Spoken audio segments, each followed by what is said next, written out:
Let's look at poetry for a minute. Pat Mora is a Texas native who graduated from UT. She's an award-winning author of poetry. Mora said, "Poetry is a river. Many voices travel in it. Poem after poem moves along in the exciting crests and falls of the river waves." Poetry is the music and art of language.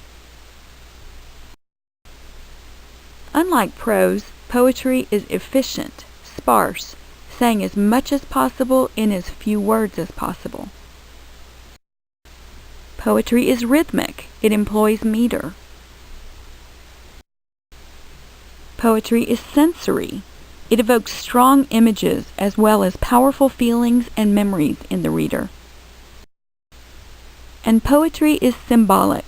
It uses carefully chosen words to represent ideas and qualities.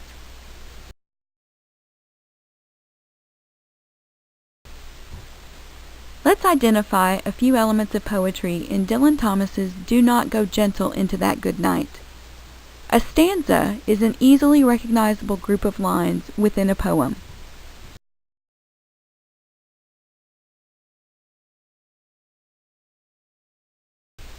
Repetition is a common literary device used by poets for emphasis. The author can repeat a word, a phrase, or an entire line of poetry. Look how many times Thomas repeats, "Do not go gentle into that good night."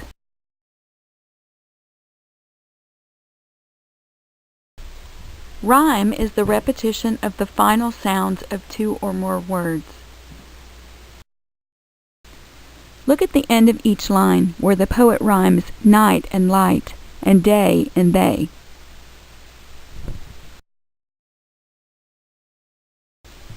The pattern of rhyming words is known as a poem's rhyme scheme. Lines that rhyme are indicated by the same letters throughout a poem. What is the rhyme scheme of this poem?